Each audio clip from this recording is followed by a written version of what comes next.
The evening light over the prairie around Bitter Creek was the color of brass.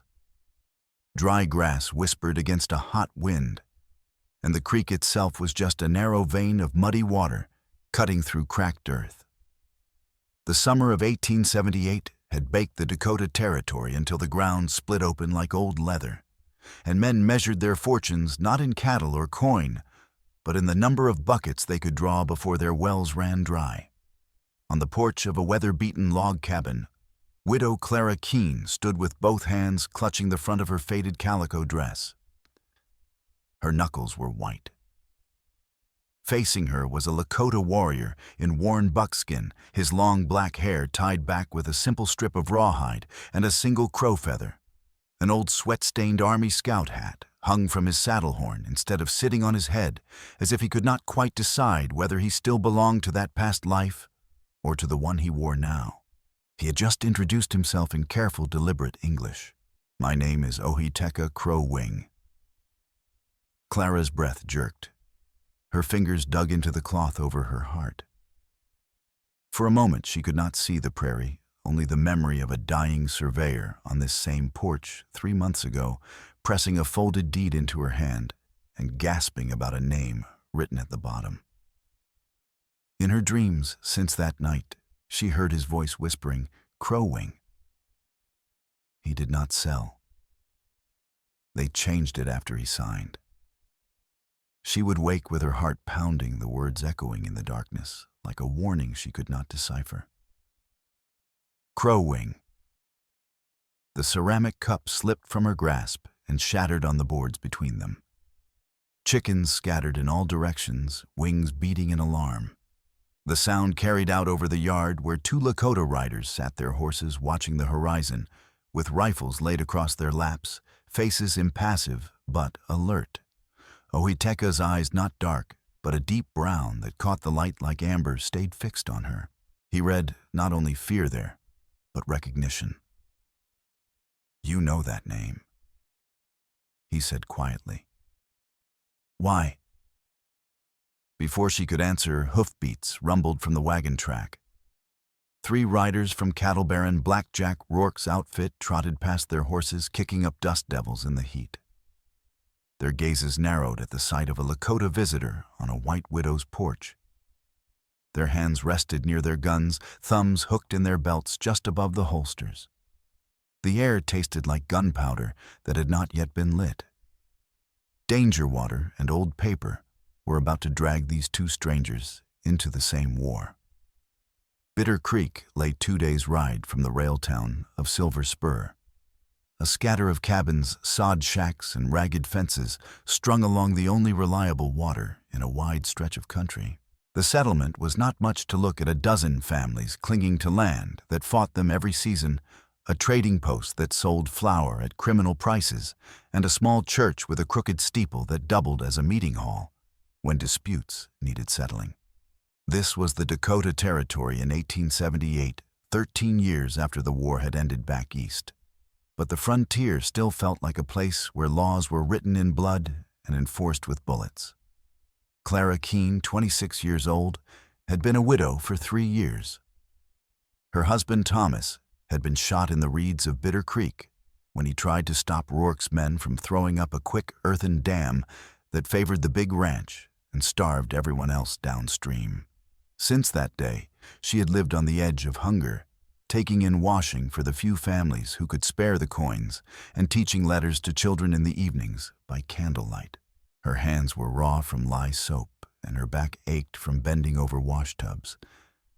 But she held onto the cabin and the small patch of garden that Thomas had cleared before he died.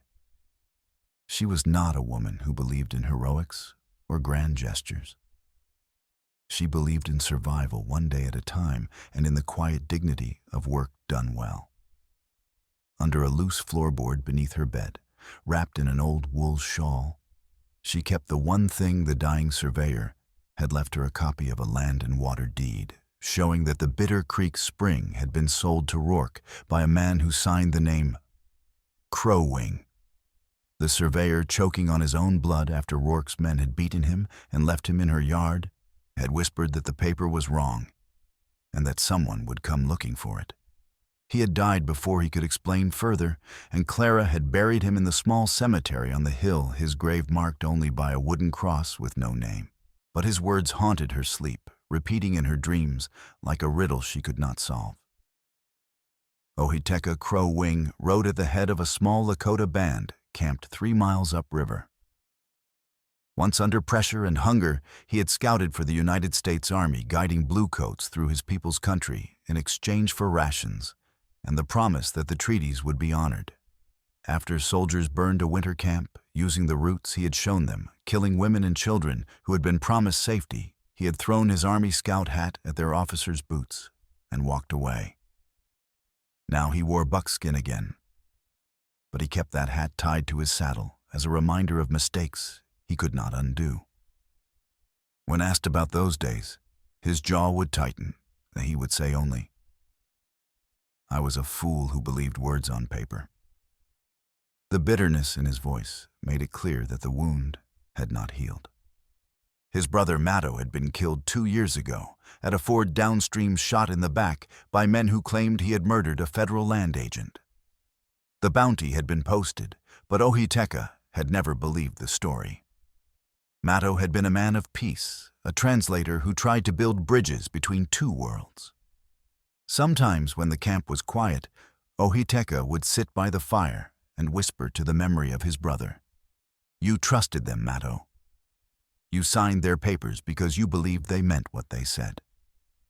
The guilt sat heavy on his shoulders because he had not been there to protect his brother when it mattered most. The land was already a battlefield even before a shot was fired.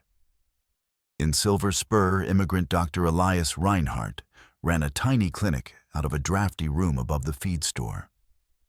He treated Lakota and settlers alike, riding a rattling buggy along the creek with his medical bag bouncing at his feet.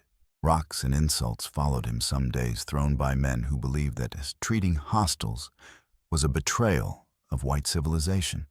Elias, a quiet man with wire-rimmed spectacles and hands scarred from surgical work, ignored them and kept riding. He had a dry sense of humor that emerged at unexpected moments, often when tension ran highest. "If you throw rocks at me," he once told a group of angry ranch hands, "at least aim for my head. I do not have time to set my own broken ribs." Gaunt rancher Tobias Fletcher watched his thin cattle stagger to the last muddy pools below the dam. His children had hollow cheeks, and his wife no longer smiled. Rourke's foreman had quietly offered him extra water if he would keep an eye on Lakota movements and report whenever Ohiteka left camp. Tobias had not agreed yet, but the offer sat in his mind like a stone he could not swallow. He was a good man, being crushed by circumstances beyond his control, and every day the weight grew heavier. A wiry rider known as Quick Quinn stepped off the train in Silver Spur with a handbill that showed a sketched Lakota face and the name Ohiteka Crow Wing, wanted for murdering a federal land agent at the Crow Wing Ford. Quinn did not care who actually pulled the trigger. The bounty was good, $200, enough to buy land or drink himself into an early grave.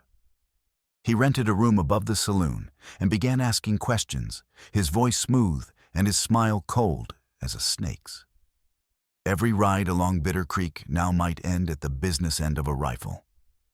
Blackjack Rourke himself was a man built like a bull with a black beard and eyes that calculated every transaction down to the last cent. He had come to the territory with money from Eastern investors and a willingness to do whatever it took to turn a profit. His ranch sprawled across the best grazing land, and his men were loyal not out of affection but out of fear, and the knowledge that Rourke paid well for work that other men would not do. He sat in his ranch house office with maps spread across the desk, marking off parcels that he intended to buy once their owners grew desperate enough to sell. The barbed wire fences he had strung across the open range were a new invention, patented just a few years earlier, and he used them like weapons to cut off water access and control the movement of cattle. The dam on Bitter Creek was his masterpiece. It gave him control of the water, and control of the water gave him control of the valley. Clara knew all of this. She also knew that the deed hidden under her floorboard was the key to something larger than her own survival. If the paper was a forgery, then Rourke's claim to the water was built on lies. But proving a forgery against a man with money guns and influence was another matter entirely. When Ohiteka Crow Wing appeared on her porch that brass-colored evening, asking why she recognized his name, she understood that the war she had been avoiding was about to begin, whether she wanted it or not. Back on the porch, Clara tried to steady her voice. Her mind raced through possibilities. Was this man part of the scheme? Had he come to silence her, or was he like her a victim of Rourke's greed? Your last name. She managed her throat tight. It is on a paper that killed my husband's farm, and maybe killed my husband. Ohiteka's jaw tightened. The muscles in his neck stood out like cords. My family never sold this water, he said, his voice low and controlled. My father bled to keep it open. My brother tried to make peace with treaties. We do not sell what belongs to all. The tension between them was razor thin. She saw the other Lakota riders watching from the yard, ready to answer any slight with gunfire if she called for help. He saw the Winchester leaning just inside her doorway, within her reach. Neither of them moved. The lead cowboy, a man with a scar running from his ear to his jaw, cupped his hands around his mouth. Careful who you talk to, widow. He called, his voice carrying across the yard. That one there is worth money, dead or alive. You helping him hide makes you guilty of the same. Their hands hovered near their guns, thumbs twitching. One wrong move, and the porch would become a killing ground. Ohiteka shifted closer to Clara, not touching her, but placing his body where a bullet would have to go through him before it could reach her. His voice stayed low, meant only for her ears. Go inside, he murmured. Walls are thin but thinner than you standing out here in the open. She was not used to being ordered about, especially not by a man she had just met. Yet the logic was sound, and something in his voice, not command, but concern, made her trust the instinct. Without another word, she backed toward the door, her eyes never leaving the riders on the track. After a tense beat, Ohiteka followed his hand, resting on the knife at his belt. Inside the cabin, with gunmen watching from the track and the sun sinking toward the horizon, their fates had already knotted together. The door closed behind them with a soft thud that felt louder than it should have. Clara's hands shook as she lit a lantern.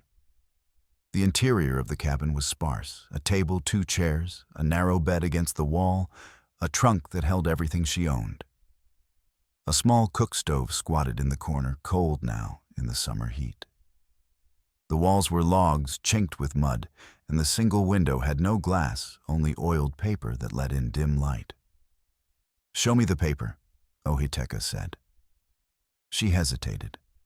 Trust was a currency she could not afford to spend carelessly, but the way he stood still and watchful, his gaze moving between the door and the window, told her that he was as trapped as she was.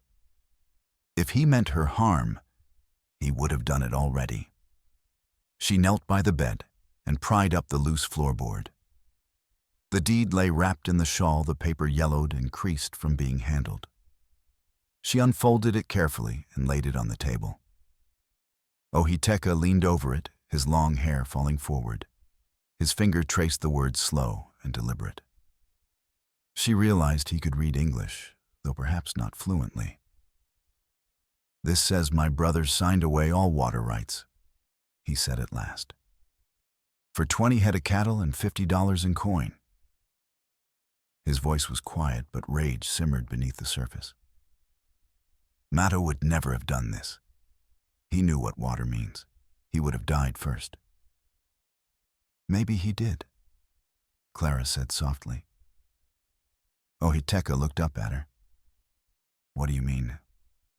The surveyor who gave me that paper said it was wrong. He said someone was coming for it. Then he died. And your brother is dead too. She paused, choosing her words carefully. If someone wanted to steal the creek, they needed a name that looked like it belonged to the Lakota. Your brother's name was on treaties. He was known. They used him. The silence between them was heavy. Outside, the riders had moved on, but the danger had not lessened. It had only shifted, waiting for the next move. Clara broke the silence with a question that had been gnawing at her. "Why did you come here to my cabin?" "Because I heard your husband died trying to stop the dam," Ohiteka said. "And I heard you were asking questions about who owns the water. If you have proof that my family did not sell, then we both have reasons to fight." "And if I do not trust you?" Clara asked, her voice sharper than she intended. "How do I know you are not working for Rourke? How do I know this is not some trick to get me to hand over the only evidence I have?" Ohiteka straightened. For a moment, anger flashed across his face. "You think I would betray my own blood, my brother's name?" "I think desperate men do desperate things," Clara shot back. "I think you scouted for the army. I think you know how to lie when it suits you." The words hung between them like a slap. Ohiteka's expression hardened, but he did not raise his voice. "I scouted because my people were starving. I believed the promises. I was wrong, and I have been paying for that mistake ever since."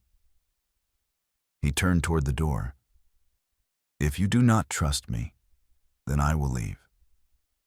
But you will not survive this alone." Clara's heart pounded. She knew he was right. She also knew that trust had to start somewhere, even if it was terrifying. "Wait," she said. "If this paper is a lie, but we have to prove it, Rourke will not let go of water because a widow and a Lakota say some letters feel wrong. We need more than this."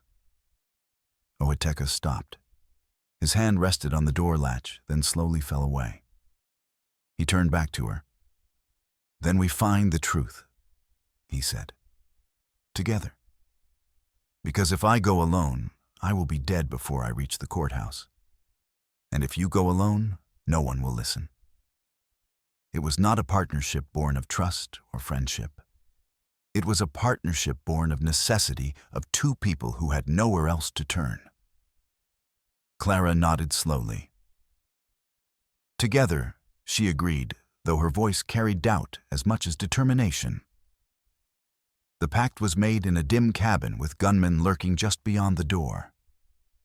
It was the kind of alliance that could get them both killed, but it was the only chance either of them had. The first obstacle was trust. Each of them had more reason to suspect the other than to believe. Clara had spent 3 years surrounded by people who saw Lakota as enemies, and Ohiteka had spent those same years watching white men break every promise they made. Yet here they were bound together by a piece of paper and the ghosts of men who had died because of it. Their first attempt at proof took them to Silver Spur. They could not ride together openly without drawing more suspicion than they could afford, so they planned to arrive separately and meet at Dr. Elias's clinic. Clara would leave first, riding her old mare along the wagon track as if she were simply going to town for supplies. Ohiteka would follow an hour later, keeping to the ridgeline where he could watch for trouble. The next morning, Clara set out before dawn. The ride to town took most of the morning, and the heat pressed down like a physical weight. Clara's mare plodded along head low, and Clara herself felt the weight of eyes on her back, even when the trail was empty. Twice she turned to look behind her, but saw nothing except the endless stretch of dry grass and the occasional hawk circling overhead. When a freight wagon rattled up behind her on a narrow shelf above a sharp ravine, her mare sidled nervously. The wagon was loaded with barrels and driven by a man Clara did not recognize his face, hidden under a wide-brimmed hat. He cracked his whip, and the horses surged forward, crowding Clara's mare toward the edge. The mare sidestepped in panic, her hooves scrabbling at loose rock. Clara's heart leaped into her throat as she saw the drop just inches away, 30 feet of sheer rock down to a boulder field that would break bones if it did not kill outright. She pulled hard on the reins, but the mare was too frightened to respond. Then a hand shot out and grabbed her reins. Ohiteka's horse lunged up alongside hers, his knees pressed against her leg as he hauled her mount away from the edge. For 3 heartbeats, their bodies were so close she could feel the heat radiating from him, could hear his breath coming hard from the sprint to reach her. His forearm brushed hers as he steadied the mare, and she felt the calluses on his palm through the leather of the reins. "Next time, look where your horse is putting its feet," he said, his voice steady despite the danger they had just escaped. The wagon rumbled past without slowing. The driver did not look back. "That was no accident," Clara said, her voice shaking. "No," Ohiteka agreed. His gaze followed the wagon until it disappeared around a bend. "They know we are moving. Someone is watching." He did not move far from her for the rest of the ride. Clara found herself oddly reassured by his presence, though she would not have admitted it aloud. She also found herself noticing things she had not before, the way he sat his horse with effortless balance, the way his gaze never stopped moving, always scanning for threats. He was a man who had survived by being aware of every shadow. When they reached Silver Spur, the saloon porch went quiet. Men stopped their conversations mid-sentence. A ranch hand spat tobacco juice near Ohiteka's boots and shouldered deliberately into his path. "This is no place for an Indian lover." The ranch hand said, his breath reeking of whiskey. Ohiteka stopped. He did not reach for his knife, but the stillness in his body was more dangerous than any weapon. "Move," he said. The ranch hand grinned, showing broken teeth. Another man stepped up beside him, then a third. One of them grabbed Clara's arm, trying to pull her away. "This is no place for a lady with that sort," the man sneered. "Come on, ma'am. We'll see you home proper." Clara jerked her arm free, but the man's grip tightened, his fingers digging into her flesh hard enough to bruise. She felt something snap inside her, not fear, but fury. She had spent 3 years being told where she could go, who she could speak to, what she was allowed to do. She was done with it. "Take your hand off me," she said, her voice cold and clear, "or I will break your fingers." The man blinked, surprised. Before he could react, Ohiteka stepped between them, taking the shove that was meant for Clara. The ranch hand's fist came up fast, catching Ohiteka square in the ribs with a solid thud that knocked him back into the hitch rail hard enough to splinter wood. The impact drove the air from his lungs, and for a moment he could not breathe. Clara's heart hammered. She saw the glint of a knife appearing in another man's hand, saw the circle tightening around Ohiteka, and knew that words would not stop what was about to happen. She snatched a whiskey bottle from a nearby crate, cracked it against the rail post, and brandished the jagged glass with both hands. "Let him go," she said, her voice shaking but steady enough to cut through the noise. "You want trouble, you take it with both of us." The men paused. A woman holding broken glass was not something they had expected. The one with the knife looked at his companions, weighing the odds. From down the street, a door opened, and Dr. Elias stepped out, his medical bag in one hand and a double-barreled shotgun in the other. "Gentlemen," Elias called, his accent thick with German vowels, "if you have injuries requiring treatment, I suggest you avoid creating more of them. I am very busy today and do not have time to dig buckshot out of your backsides." The men decided it was not worth a full brawl. They backed off, muttering curses and promises that this was not over. Ohiteka straightened slowly, one hand pressed to his ribs, where a bruise was already blooming, and followed Clara and Elias into the clinic. Inside, Elias set down the shotgun and gestured to a chair. "Sit. Let me see. Let me." "I am fine," Ohiteka said. "You are not fine. You are stubborn. Sit." Ohiteka sat. Elias unbuttoned his shirt and examined the bruise spreading across his ribs. Nothing broken, but you will be sore for days. Try not to get punched again. I will try, Ohiteka said dryly. Clara set the deed on Elias's desk. Can you tell us anything about this? Elias examined the deed by the light of a kerosene lamp. He was a meticulous man, and he took his time running his fingers over the ink and holding the paper up to the light. At last he set it down and removed his spectacles. This is a copy, he said. Skillfully done, but not the original treaty. The signatures at the bottom, including the one that says Crow Wing, are real ink. But they have been copied from something else. See here. He pointed to a faint irregularity in the script. The pressure is uneven.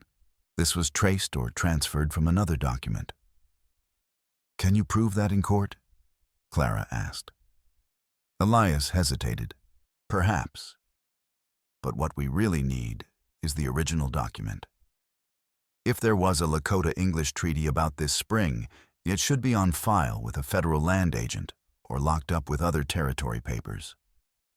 And if Rourke altered it, he did not do it alone. Someone with access to official records helped him. The obstacle solidified before them like a wall. The truth they needed was hidden in someone else's strongbox, and every step toward it would draw more hostile eyes. Outside, Quick Quinn leaned against a post, watching who went in and out of Elias's clinic.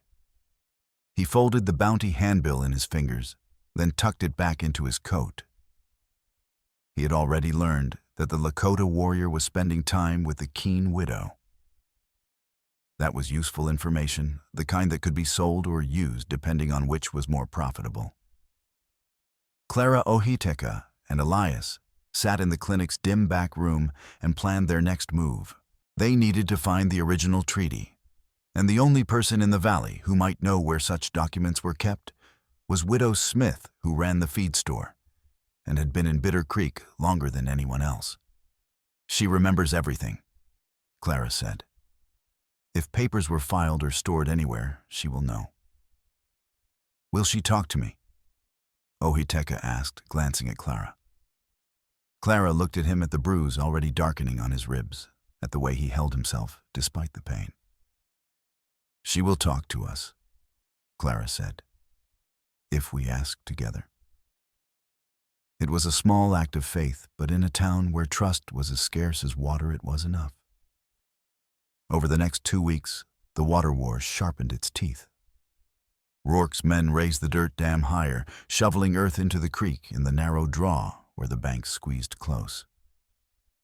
They drove wooden stakes deep into the mud and laid planks across the top to hold the packed soil in place. New barbed wire fences appeared overnight, strung across trails that families had used for years, cutting off access to the few remaining pools. Above the dam, Rourke's cattle stood shoulder to shoulder at a rising pond, their bellies full. Below it, Bitter Creek was reduced to a chain of warm, stagnant puddles, more mud than water.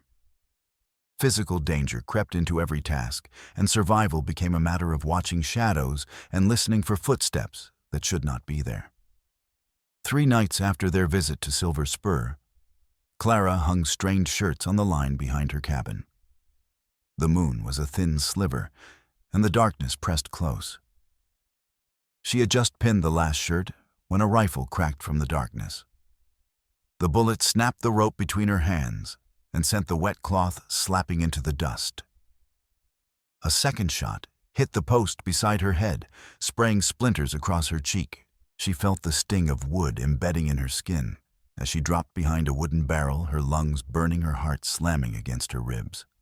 When she lifted her head, she saw Quick Quinn riding slowly past on the wagon track, his rifle resting casual across his thigh, his hat tipped in mock respect. He did not stop. He did not need to. The message was clear: you are being watched. You are not safe. The next morning, Ohiteka arrived at her cabin before dawn. He did not knock, simply appeared on the porch like a shadow taking shape. Clara, who had not slept after the shots, opened the door with the Winchester in her hands. "You cannot stay here alone," he said without preamble. "They will come back." "I have nowhere else to go," she replied. "Then I will teach you to hear them before they get close." He gestured to the prairie. "Come." For the next hour, he showed her how to listen to the night, how the sound of crickets stops when a man approaches, how horses breathe differently when they are being held quiet, how the wind carries the scent of tobacco and leather and gun oil. He made her close her eyes and identify sounds: the rustle of grass under a boot, the creak of a saddle, the soft click of a hammer being cocked. "If you cannot see danger," he said, "you must learn to hear it." Clara listened. She was not naturally gifted at this, and more than once she jumped at sounds that turned out to be nothing. But Ohiteka was patient, correcting her gently, and by the time the sun rose, she could distinguish between the sounds of the prairie settling and the sounds of something moving with purpose. "Why are you teaching me this?" she asked. "Because I will not always be here when they come," he said simply. Then after a pause, "And because my brother taught me, and now he is gone. The knowledge should not die with me." It was the first time he had spoken of Matto without bitterness, and Clara understood that this lesson was as much about grief as it was about survival. The next evening, Dr. Elias's buggy wheel collapsed on a rocky slope after someone loosened the bolts during the night.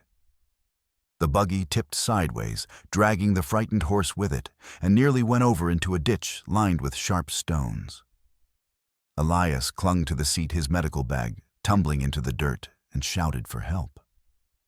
Ohiteka and Clara, riding nearby, after Clara had asked him to accompany her on her rounds, spurred their horses and reached him just as the buggy began to slide. They grabbed the shafts together, boots skidding and loose gravel muscles straining until veins stood out on their forearms. The weight of the buggy dragged them forward, and for a terrifying moment, Clara thought they would all go over the edge.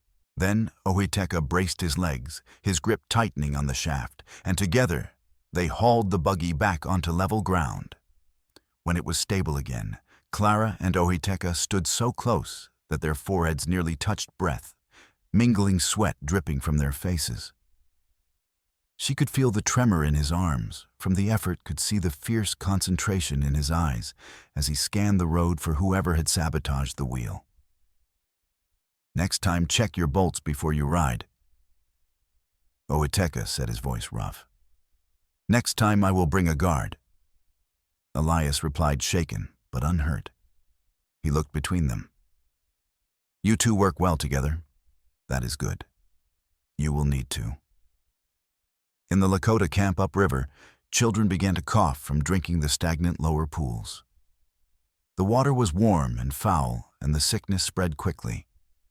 Women carried buckets farther and farther upstream, but the distance grew longer every day. One boy, no more than 7, slipped on slick mud at the water's edge and went under before his mother could grab him. Ohiteka, passing by with a bundle of firewood, dropped everything and dove into the murky water. He dragged the boy out by the collar, both of them emerging coated in filthy slime, the child coughing and crying, but alive. Clara, who had come to the camp to deliver clean bandages from Elias, watched from the bank. She saw the way the Lakota women thanked Ohiteka with quiet nods, the way the children clung to his legs despite his soaked and muddy appearance. She realized that he was not just fighting for his family's name. He was fighting for his people's survival. And she found herself fighting for the same thing, not just her own land, but the survival of everyone who depended on Bitter Creek. One evening, as Clara and Ohiteka sat in the thin shade of her cabin, Eve sharing a canteen, she asked him about Matto. "What was he like?" she said. Ohiteka was silent for a long time. Then, he believed in words. He thought if we could just explain ourselves in the white man's language, they would understand. He learned English, learned to write. He went to every treaty council, every meeting. He thought he was building bridges. His voice tightened. All he built was a grave. I lost someone too, Clara said quietly. My husband. He believed in fairness. He thought if we all followed the rules, things would work out. Rourke shot him for it. Ohitika looked at her. Do you still believe in fairness? I do not know, she admitted. But I believe in trying. Because if I stop, then they win. And I cannot let them win. He nodded slowly. That is why we will survive this. Because we are too stubborn to quit. It was not romantic. It was not gentle. But it was honest, and in that moment it was enough. She began mapping the creek on scraps of paper, sketching every bend and fence line, marking who drew water from which section. The work took her days riding from farm to farm, under the pretense of delivering laundry. She noted where Rourke's men had strung barbed wire to keep small ranchers away from the best pools, where livestock trails had been blocked, where fences had been cut in the night by desperate men trying to get their cattle to drink. When she spread the rough map on her cabin table, the pattern was clear. Rourke was not just controlling the water. He was choking off the smaller ranches on purpose, letting their cattle die so he could buy land for pennies on the dollar. It was not just theft. It was strategy, deliberate and cruel. Late one afternoon, with the sun beating down relentlessly, she and Ohitika sat in the thin shade of her cabin eave, sharing a single dented canteen. He took only the smallest sip before passing it back. You did not drink enough, she said. If I drink more, I cannot watch your hands when you shoot, he replied. He nodded toward the Winchester lying across her lap. Show me again.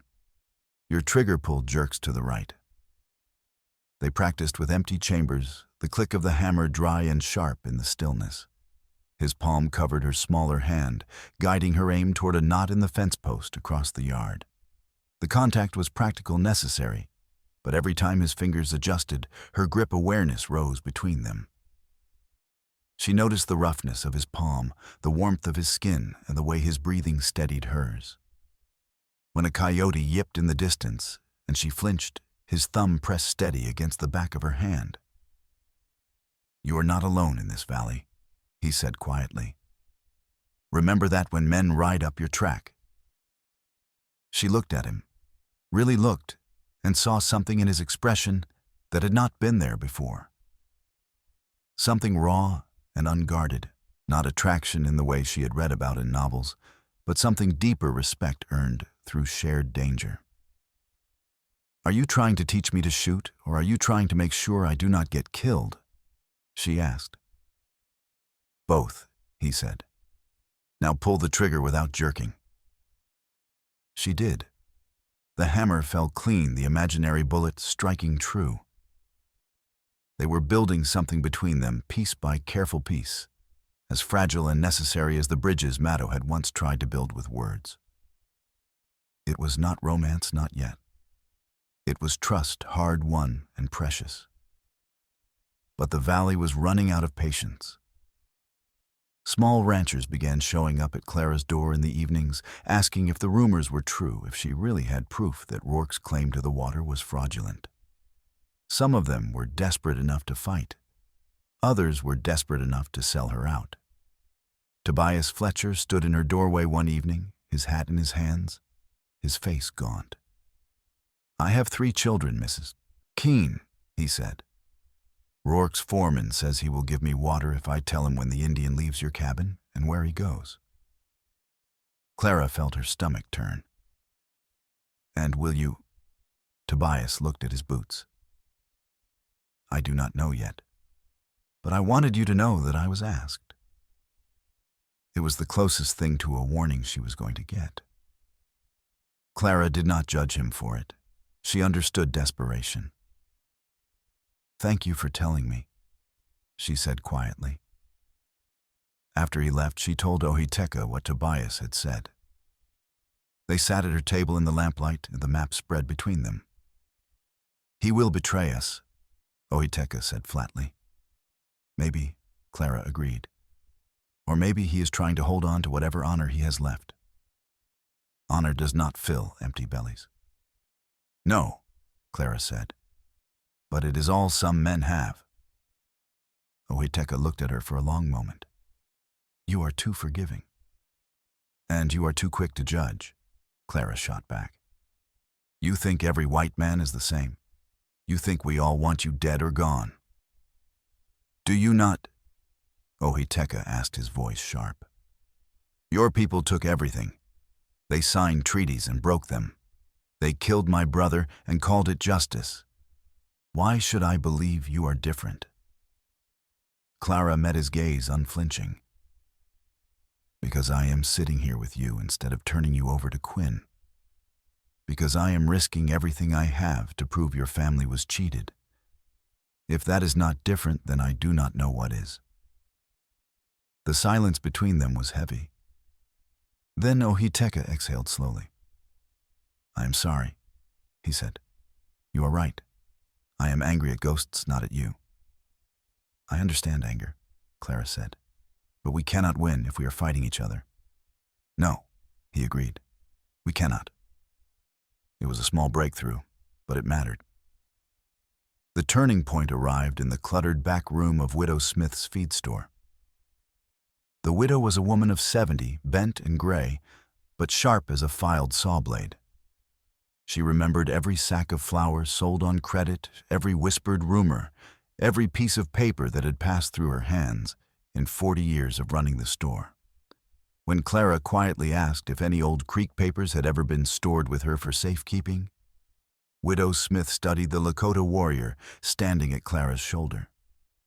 She looked him up and down, then limped to a battered trunk shoved under the window. I keep things people do not want found, she said, her voice like gravel. Your father came here once, young man, years ago, before the trouble. Ohiteka went still. You knew my father. I knew him enough to know he did not trust white men with papers. She lifted the trunk lid and began pulling out bundles of documents tied with faded ribbon. He left something here. Said if the treaties ever went bad, someone would need proof. From the bottom of the trunk, she pulled a bundle wrapped in oiled cloth. Inside lay 2 sheets of paper brittle and yellowed with age. One was covered in Lakota pictographs, symbols of elk water, and clasped hands drawn in careful black ink. The other was English script, written in careful formal handwriting. Ohiteka crouched to study the pictographs. His finger traced the 3 elk symbols that marked his family. Clara watched as his expression shifted from confusion to understanding to fury. This says we pledge to share the spring with settlers, he said slowly, his voice tight. So long as no one dams it entirely. The water belongs to all, not to one man. Clara read the English page. Her hands began to shake. This is the original treaty, she said. And the English version says something completely different. It says the Crow Wings sell all rights in perpetuity. The words do not match the pictographs at all. Widow Smith leaned on her cane. That is because the words were changed after the signing. I heard rumors at the time, but no one wanted to listen to an old woman. At the bottom of the English page beneath the federal agent's mark was the name Maddo Crow Wing, interpreter. The same Maddo whose name sat on Quick Quinn's bounty poster as a murderer of a federal agent. Widow Smith added another piece to the puzzle. The agent who witnessed this treaty was not just some clerk. He was a federal investigator sent from Washington to look into land frauds across the territory.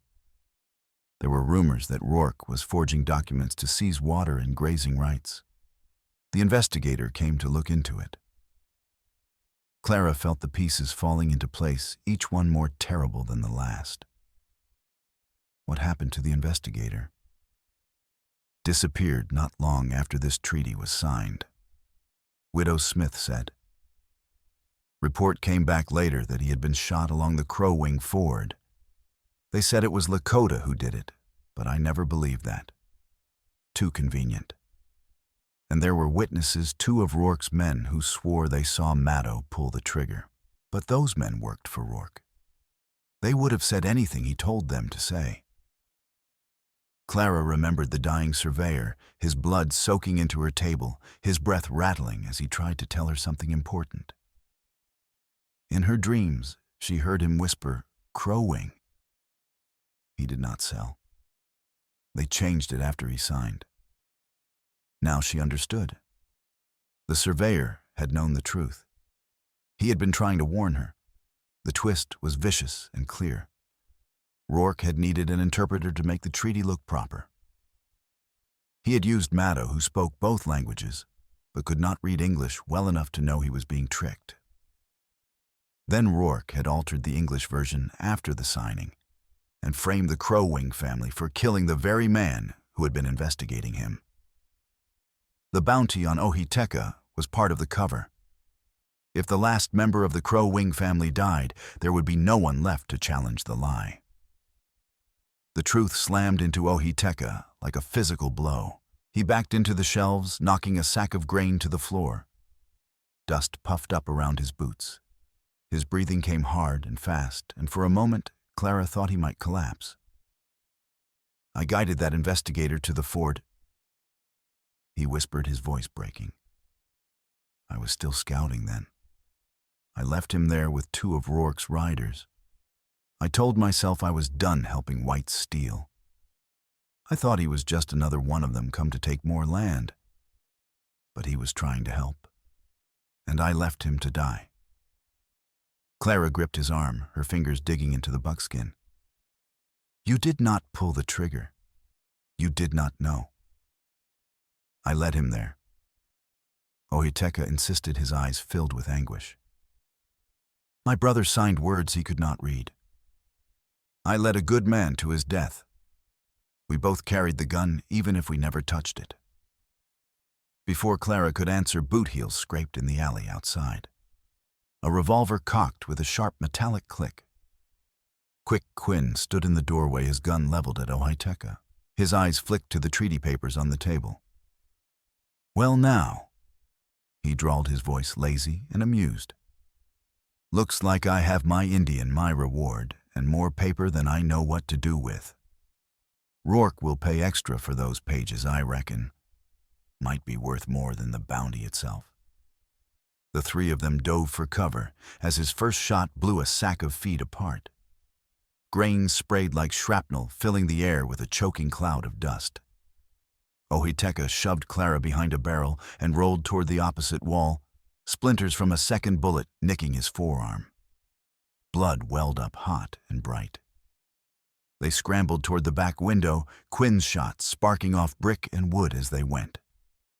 Clara grabbed the treaty papers and stuffed them inside her dress, the rough edges scratching her skin. Widow Smith, clutching her cane, limped toward the front of the store, shouting for help. Quinn hesitated, torn between the fleeing targets and the old woman who could identify him. In that moment of hesitation, Ohiteka kicked open the back window and pulled Clara through. They landed in a stack of empty crates and then rolled into the narrow alley. Behind them, Quinn's curses echoed through the feed store. They sprinted for the horses' bullets sparking off the wooden walls as they ran. One shot grazed Ohiteka's shoulder, tearing through cloth and skin. He stumbled, but kept moving, Clara's hand gripping his arm to keep him upright. By the time they reached the edge of town, Ohiteka's shoulder was bleeding steadily, and Clara's skirts were ripped and filthy. Widow Smith, left behind in the store, locked her front door and prepared to pay for what she knew. The war had turned from slow pressure to open hunting. The second obstacle was a tangle of betrayal sickness and the looming shadow of mob justice. 4 days later, Tobias Fletcher finally gave in to Rourke's offer. Desperate, with his children crying from hunger and his cattle dying in the heat, he rode to Rourke's ranch and told the foreman that Ohiteka visited Clara's cabin regularly and that the widow was keeping Indian papers for him. In exchange, Rourke's men opened a sluice that let a trickle of water flow to Tobias's land, just enough to keep his herd alive for another week. Tobias rode home with his shame, sitting heavy on his shoulders. He did not look back. That night, he sat at his kitchen table and wept while his wife held his hand and said nothing. Rourke acted fast. He sent men to Widow Smith's store after dark. They smashed barrels, scattered grain across the floor, and when the old woman tried to stop them, one man grabbed her arm and twisted until the bone cracked with a sickening snap. She screamed, and they left her on the floor with a warning that anyone who spoke about treaties or helped Indian lovers would get worse. Dr. Elias, summoned in the night, set her arm and gave her laudanum for the pain. When he returned to his clinic at dawn, he found the word traitor painted across his door in red. Downriver, the stagnant puddles in Bitter Creek turned green with algae. Several Lakota children came down with fever after drinking the foul water. One girl, no more than 5, lay shivering on a buffalo robe, while her mother tried to bring down the fever with cool rags. Elias warned that if something did not change soon, they would face not just thirst, but a wave of sickness that would kill the weakest on both sides of the creek. Above all, word reached Clara and Ohitekka that Rourke was calling a meeting in the church hall. He had sent riders to every ranch and homestead within 20 miles, promising that he would explain the Indian problem and the threat to their water. Men sick of dust and empty troughs crowded inside the small building, filling the pews and standing along the walls. Rourke stood at the front, his black beard trimmed and his voice smooth. He painted a picture of the widow and the Lakota warrior, plotting to claim the creek for themselves, to drive out honest settlers and hand the valley back to the tribes. He spoke of treaties signed under duress of land agents, murdered by hostiles of women and children at risk.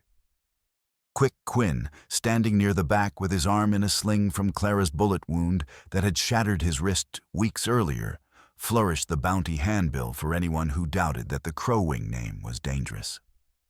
"This man," Quinn said, waving the paper, "is wanted for killing a federal officer.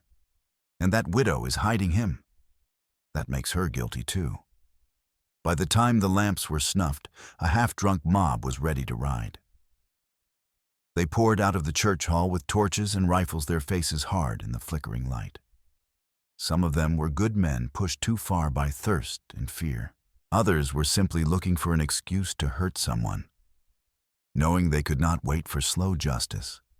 Clara, Ohitekka, Elias, and Widow Smith, her arm in a sling, formed a desperate plan in the dim back room of the clinic the following morning. First, break Rourke's dam to free water for both the Lakota camp and the small farmers downstream. Second, carry the original treaty and copies of the forged deed to the federal court in Crow Wing Town, where a United States judge answered to Washington and to the dead investigator's superiors, not to Rourke's money. But Tobias heard whispers of their plan from a ranch hand who had been drinking in the saloon. Torn by guilt and fear, he tried to ride to Clara's cabin to warn her that Rourke knew. Rourke's men caught him on the trail, beat him bloody with rifle butts, and dragged enough words out of him to guess what the little group intended. By the time Tobias was dumped on the side of the road unconscious and broken, Rourke had already sent riders to surround Clara's homestead. Before Clara and Ohitekka could move, the cabin became the center of a storm. On a moonless, windy night, hoofbeats circled the Keene homestead like wolves around wounded prey. Lanterns bobbed in the darkness, their light casting long, distorted shadows that danced across the prairie. Rourke's riders spread out in a loose ring around the cabin, rifles and revolvers ready. A few Bitter Creek farmers, driven by thirst and Rourke's lies, rode with them, their faces grim and uncertain. "Bring out the Indian and those papers, widow." Rourke's voice boomed from the darkness beyond the yard. "We will see what the law says after we have kept the peace our own way." Inside, Clara, Ohitekka, and Elias shoved furniture against the doors and windows. There were only 3 guns among them: Clara's Winchester, Ohitekka's rifle, and Elias's old double-barreled shotgun. The box of cartridges on the table held perhaps 40 rounds. The cabin had been built to keep out winter cold, not bullets.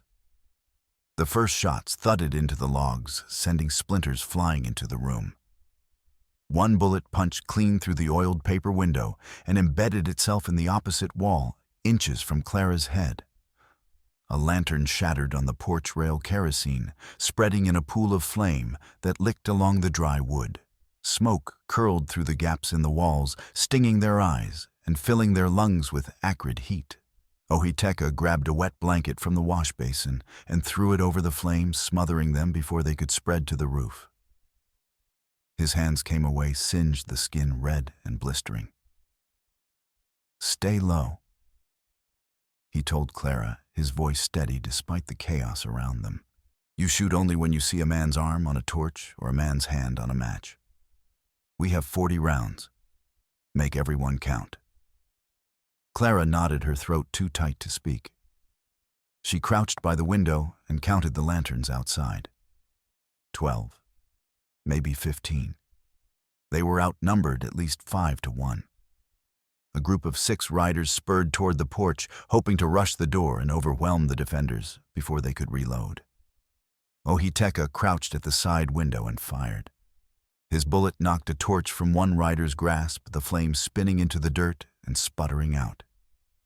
He worked the lever, the spent shell ejecting with a metallic clink, and fired again.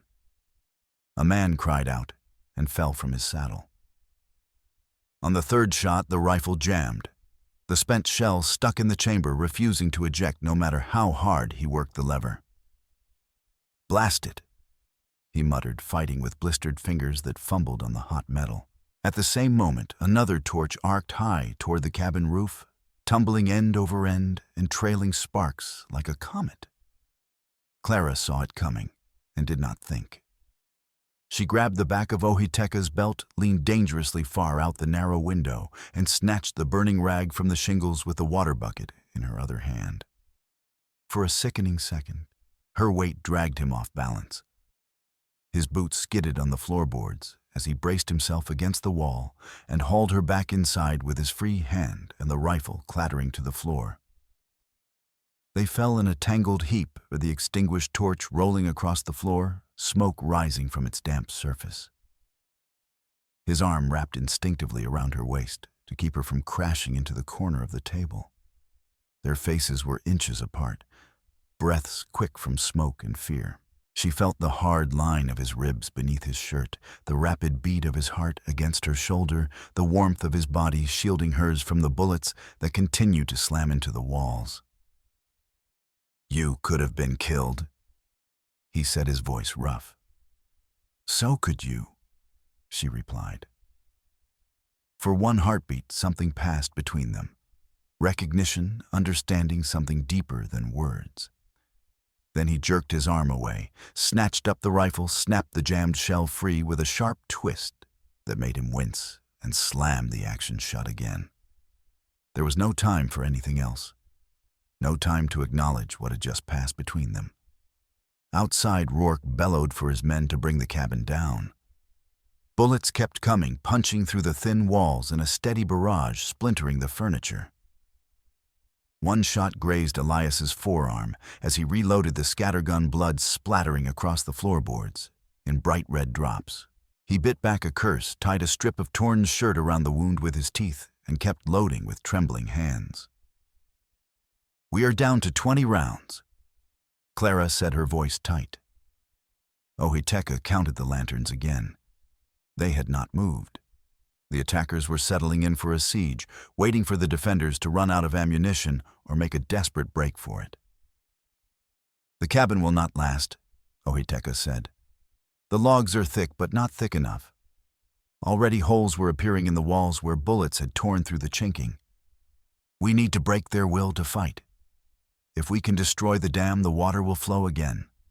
The small ranchers out there will see that their families can drink. Some of them will leave.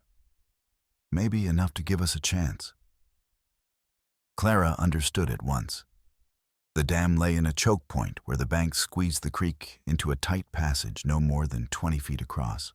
Rourke's cattle were penned just above it, hundreds of animals held in a makeshift corral of posts and barbed wire. If those cattle stampeded through the narrow draw, their combined weight would obliterate the earthen dam like a wave crashing against sand. "You cannot do that alone," she said, gripping his arm. "It is a quarter-mile from here. You will never make it." "I will not be alone," he replied, meeting her gaze. "You will cover me from here. If they see you shooting, they will not know I am gone until it is too late.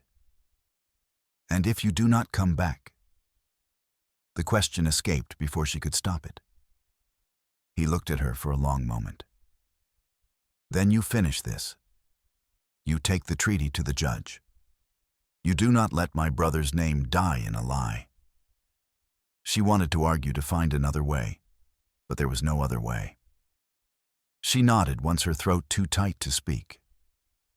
Under covering fire from Clara and Elias, Ohitekha slipped out the back window into the darkness.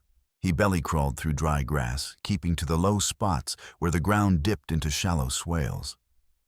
Bullets whipped over his head, kicking up dust and rock that stung his face. A ricochet chipped stone close enough to pepper his cheek with fragments that drew blood, the pain sharp and immediate. He tasted copper on his tongue and kept moving. He reached the makeshift corral where Rourke's cattle were penned, a jumble of posts and new barbed wire holding a restless mass of animals that shifted and snorted nervously. The air was thick with the smell of manure and fear. The cattle were already agitated from the gunfire, their eyes rolling white in the darkness. Ohitekha pulled his knife and began cutting the ropes that held the gate shut. The barbed wire slashed his forearms as he worked the sharp barbs, tearing through skin and muscle. Blood ran hot down to his wrists and dripped onto the ground, but he did not stop. Pain was irrelevant. Survival was all that mattered. When the gate swung open, the cattle hesitated, milling at the entrance and lowing in confusion. To panic them in the right direction, he grabbed Elias's spare lantern from where it hung on the fence post. He struck a match with shaking, bloody hands, lit the wick, and hurled the lantern into the grass, uphill from the herd, away from the cabin, but directly in line with the narrow draw that led to the dam. Flames leapt up, crackling hungrily in the dry stalks and spreading fast. The wind caught the fire and pushed it forward, creating a wall of flame. The cattle smelled, smoke saw fire, and instinct took over. The herd surged forward in a blind rush. The sound was like thunder rolling across the earth, a deep rumble that shook the ground beneath Ohitekha's feet and vibrated through his bones. Hooves pounded the ground, trembled, and the cattle funneled into the narrow channel above the dam.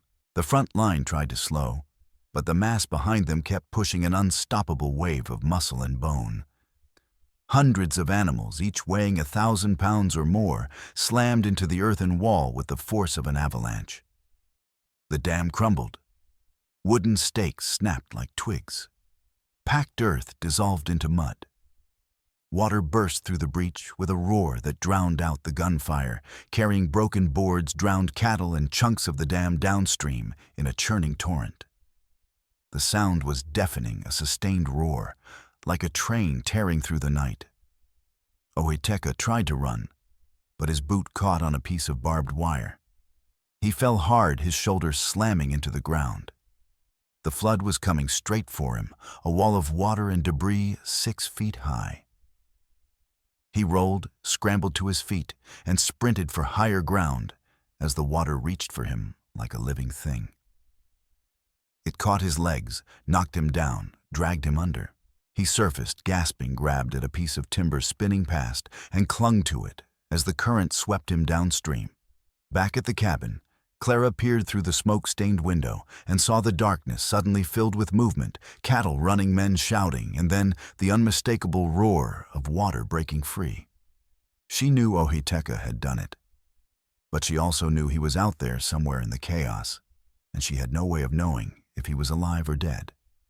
Quick Quinn, trying to ride the edge of the stampede to get a clear shot at Ohitekha, raised his revolver with his good hand as he spotted a figure struggling in the water near the bank. He drew down carefully, squinting through the dust and chaos, his finger tightening on the trigger.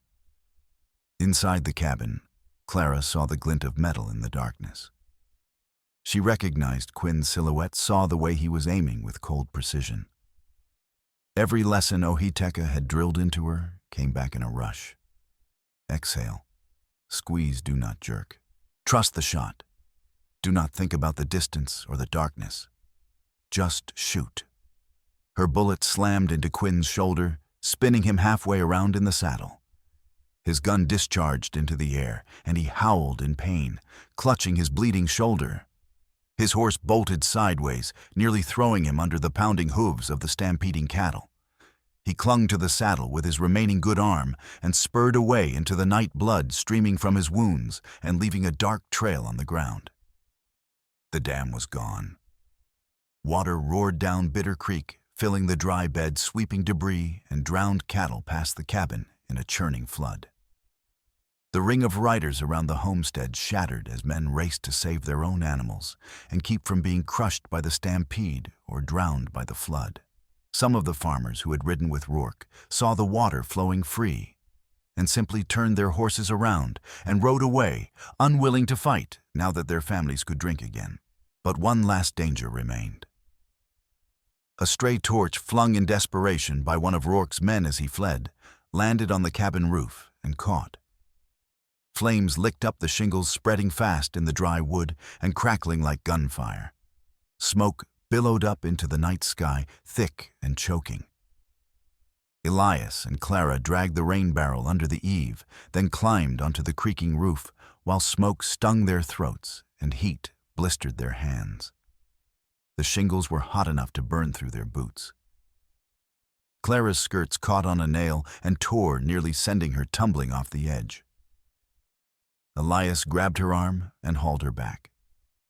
They passed buckets hand to hand, backs screaming with effort, sweat pouring down their faces and mixing with soot. The fire was winning, spreading faster than they could put it out. Then a figure emerged from the darkness below. Ohiteka, soaked to the skin, limping badly, his face streaked with mud, and blood staggered to the base of the cabin. He grabbed another bucket, filled it from the flood water still rushing past, and threw it up to them. Then another. And another.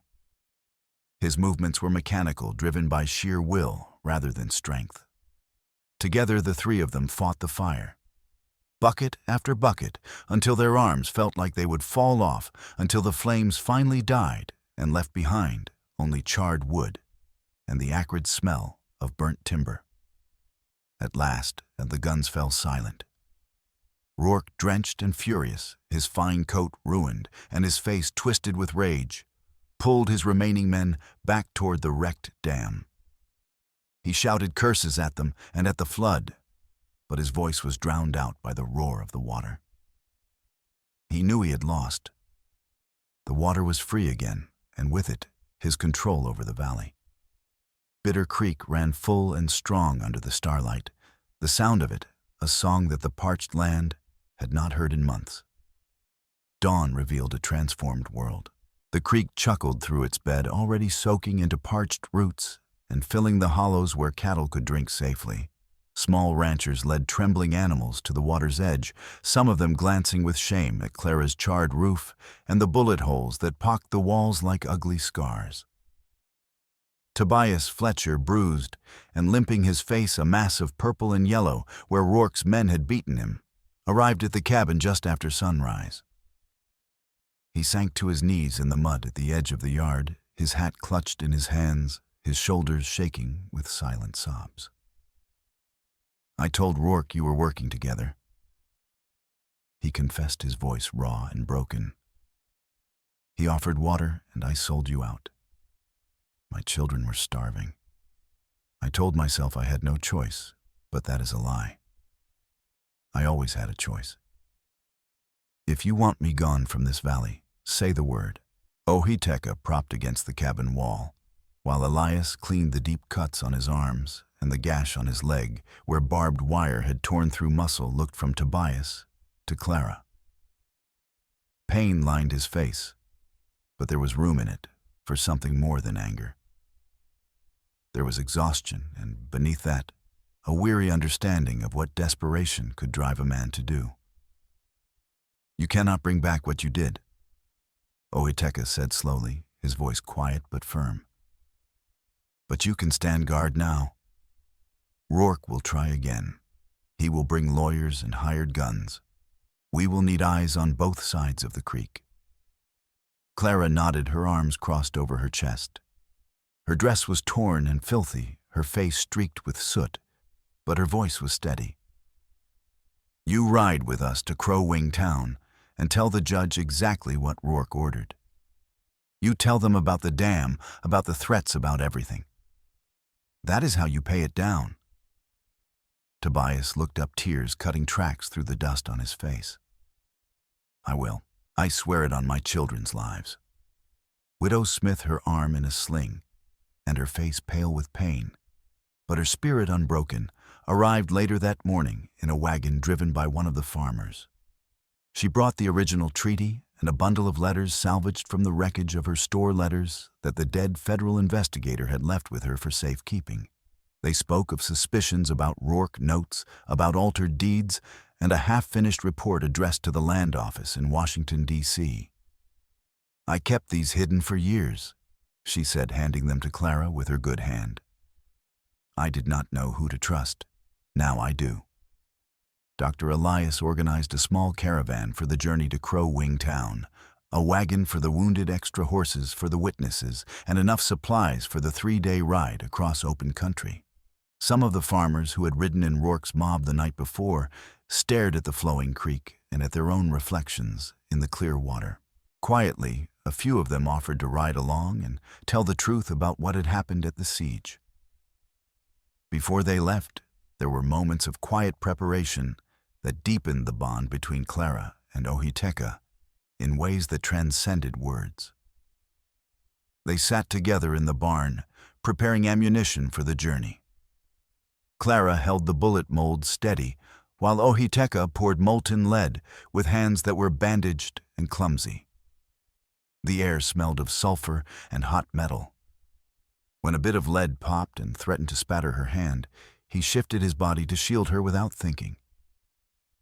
You do that a lot, she said quietly. Do what? Put yourself between me and danger. He was silent for a moment. Then, it is easier than watching you get hurt. Why? He looked at her, and the honesty in his gaze made her breath catch. Because you are the only person in this valley who sees me as more than a name on a wanted poster. Because you trusted me when you had every reason not to. Because, he paused, searching for words. Because you matter. It was not a declaration of love. It was something simpler and more profound: recognition.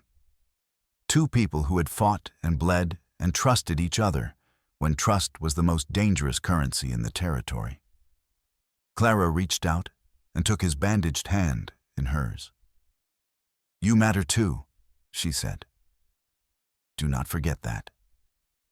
When the caravan was ready, Clara took one last look at her cabin.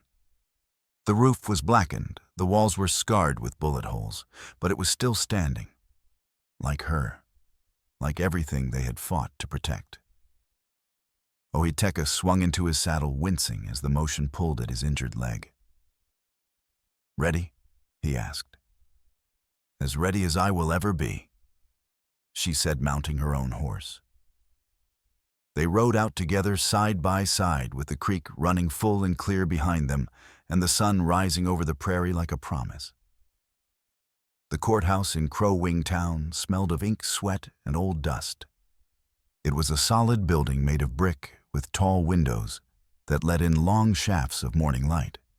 The federal judge was a man named Harlan Pierce, a veteran of the territorial courts, with deep lines around his mouth and eyes that had seen too much corruption to be easily fooled. He sat behind a scarred oak desk, his hands folded, and listened as Clara, Widow Smith, Tobias, Elias, and Ohiteka laid out their case. They brought the original treaty with its mismatched Lakota and English texts. They brought the copied deed that the dying surveyor had given Clara. They brought the dead investigator's letters and his unfinished report. They brought testimony from farmers who had watched Rourke's men raise the dam and threaten anyone who resisted, but Rourke had not come unprepared. He sat at the defendant's table with a high-priced lawyer from Kansas City, a silver-tongued man named Cornelius Hatch, who wore an expensive suit and carried a briefcase full of precedents and counterarguments. When Judge Pierce called the court to order, Hatch rose and began his defense with smooth confidence. "Your Honor," he said, "my client stands accused of fraud based on documents that have been in the possession of interested parties for months.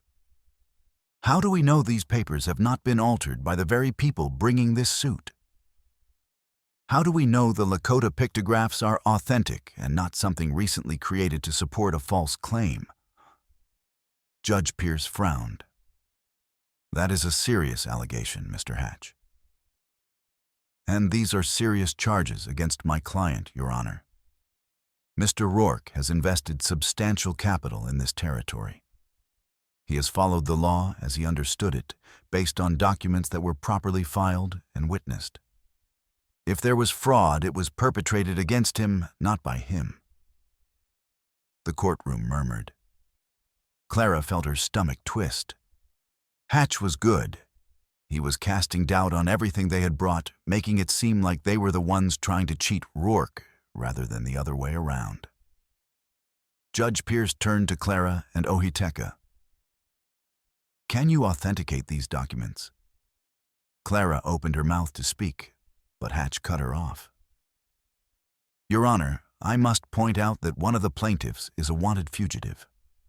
Ohiteka Crow Wing is under federal indictment for the murder of Agent Samuel Whitcomb. His testimony cannot be considered reliable.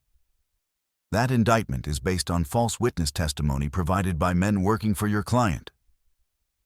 Elias interjected, his German accent thick with anger. "That is your claim, Doctor?" Hatch replied smoothly. "But it is not proven fact." Judge Pierce raised his hand for silence. "I will hear the evidence and make my own determination." He examined the treaty papers carefully, comparing the pictographs to the English text. He called in a clerk who had worked with Lakota interpreters to verify the symbols. The clerk confirmed that the pictographs spoke of shared water rights, not a sale. But Hatch was ready. "Your Honor, even if we accept that the pictographs say one thing and the English says another, how do we know which version was signed first? My client acted in good faith based on the English text." He had no way of knowing that an interpreter might have misrepresented the Lakota side. It was a brilliant defense. Hatch was admitting that the documents did not match while simultaneously absolving Rourke of responsibility. Judge Pierce looked troubled. Clara could see the calculation in his eyes. This was a territorial judge, and his career depended on not making enemies of powerful men like Rourke. If he ruled in favor of a Lakota warrior and a widow based on documents that could not be definitively authenticated, he would be risking everything. Clara felt despair rising in her chest. They had come so far, fought so hard, and it was all going to crumble because of legal technicalities and smooth words. Then the courtroom door opened. Widow Smith, who had been sitting quietly in the back, rose and limped forward. Her arm was still in a sling, and every step looked painful, but her voice was strong. "Your Honor," she said, "I have something that might clarify matters." She reached into her bag with her good hand and pulled out a small bundle wrapped in cloth. She unwrapped it carefully, revealing a leather journal. "This belonged to Agent Samuel Whitcomb," she said. "He left it with me for safekeeping before he rode to the Crow Wing Ford. He told me that if anything happened to him, I should give it to a federal judge." The courtroom went dead silent. Hatch's face went pale. Judge Pierce took the journal and opened it. He read for several minutes, his expression growing darker with each page. At last, he looked up at Rourke. "This journal details Agent Whitcomb's investigation into your activities, Mr. Rourke," he said, his voice cold. It describes how you approached him with a bribe to overlook discrepancies in land documents. When he refused, you threatened him. He wrote that he feared for his life and that he suspected you of altering the Bitter Creek Treaty after it was signed. Rourke surged to his feet. That is a lie. That journal could be forged. It is in Agent Whitcomb's handwriting, Judge Pierce said. I have samples of his official reports for comparison. He turned the journal so Hatch could see. Would you like to examine it, Counselor? Hatch looked at the journal, then at Rourke, and carefully set down his briefcase. I believe I need to confer with my client, Your Honor. But Judge Pierce was done being patient. I have heard enough. This court finds that the English translation of the Bitter Creek Treaty was fraudulently altered after signing. The original treaty, as represented by the Lakota pictographs and corroborated by Agent Whitcomb's journal, establishes shared water rights between the Crow Wing Band and registered homesteaders. It does not grant exclusive control to any single party. He turned his gaze on Rourke, and his expression was one of barely controlled contempt. Furthermore, there is sufficient evidence to warrant charges of fraud against the United States government, forgery, and conspiracy in the death of a federal agent. You will be taken into custody pending trial. The courtroom erupted. Rourke shouted protests. His remaining men moved toward him, but two deputy marshals were faster. They seized Rourke and clapped iron shackles on his wrists. As he was led out, Rourke turned and looked at Clara and Ohiteka. The hatred in his eyes was a living thing, but it was impotent now. He had lost, and he knew it. Judge Pierce gavelled for order. The bounty on Ohiteka Crow Wing is hereby rescinded. The charges are dismissed with prejudice. The court notes that Mr. Crow Wing acted as an agent of the United States Army at the time of the alleged incident and had no knowledge of the conspiracy against Agent Whitcomb. Ohiteka did not feel triumphant. He felt tired, hollow, as if something heavy had been lifted from his shoulders, but left an ache behind. Outside the courthouse, Clara and Ohiteka stood on the steps. The sun was warm on their faces.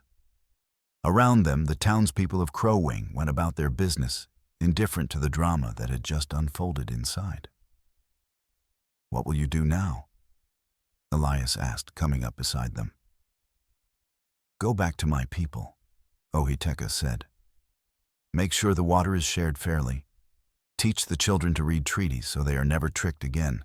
And you, Elias asked Clara. Rebuild, she said. There is still a roof to fix and a garden to tend. Elias smiled. You will need help with that roof. Yes, Clara agreed. She looked at Ohiteka. I will need help. 3 weeks later, the story came back to where it began, the porch of Clara's cabin. The roof had been repaired with fresh shingles, and young cottonwood saplings lined the creek bank, their roots drinking freely from the flowing water. Children from both the Lakota camp and the settler farms chased each other near the shallows, their laughter carrying on the wind like music. Dr. Elias and Widow Smith argued amiably on a bench near the trading post, their friendship solidified by shared danger and mutual respect. Tobias Fletcher worked his land again, his children no longer hollow-cheeked, and he rode patrol with other farmers to watch for any sign that trouble might return.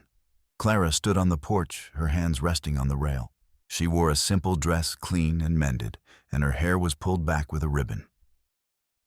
Ohiteka climbed the steps, moving easily now that his wounds had healed.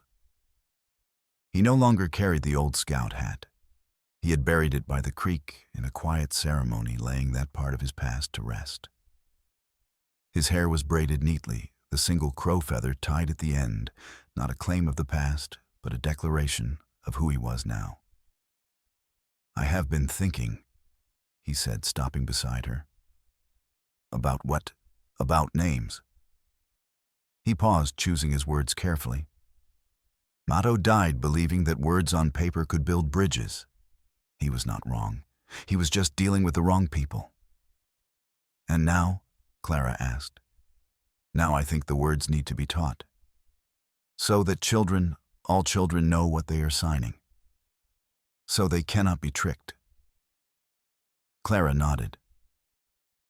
I have been teaching letters to the settler children. There is no reason I cannot teach the Lakota children too. They would learn better if you came to the camp, Ohiteka said. But that would mean riding 3 miles every day. Unless... He stopped as if uncertain how to continue. Unless, Clara prompted. Unless you moved closer. He looked at her directly. There is good land near the camp, water, rich soil, room for a cabin and a school. Clara understood what he was offering. Not just land, but a life built together in a place between 2 worlds. It was not a romantic proposal. It was practical, rooted in survival and shared purpose. But it was also an acknowledgement of something deeper: trust, respect, partnership. People will talk, she said quietly. People already talk, he replied. Let them. She looked out at the creek, then at the children playing by its banks. She thought of Thomas and the dream he had died trying to protect. She thought of Maddo and the bridges he had tried to build with words. She thought of herself and the woman she had become through fire and flood, and the slow, painful work of learning to trust again. I will need help building the cabin, she said at last. Ohiteka's expression did not change, but something in his eyes softened. You will have it. It was not a declaration of love. It was something more solid, a promise. 2 people who had fought and bled and survived together, choosing to continue building together. They stood on the porch, hands resting on the rail, not touching, but close enough that their shoulders nearly brushed. Behind them, the cabin door stood open. Inside, a stack of legal papers recorded the homestead and a carefully worded water right in Clara Whitfield's name, with a separate covenant filed in the county seat acknowledging the Crow Wing Band's traditional use of the creek. A box of seed corn waited for spring planting. 2 tin cups sat beside the same bucket of clear creek water, and a stack of primers for teaching children, both settler and Lakota, how to read treaties so they would never again be cheated by words they could not understand. The sun sank low, painting the prairie in shades of gold and copper that turned the dry grass into something beautiful. Somewhere in the distance, a hawk called. The creek sang its old song, finally free, and the children playing by its banks did not know or care which families were white and which were Lakota. They only knew that the water was clean, the land was healing, and tomorrow there would be lessons to learn from Mrs. Keene and the warrior, who now taught them how to read the words that shaped their world. Bitter Creek ran full and strong beneath them, no longer controlled by any one man, but guarded by 2 people who had chosen each other in the hardest season the valley had ever known, and who would stand together through whatever seasons came next.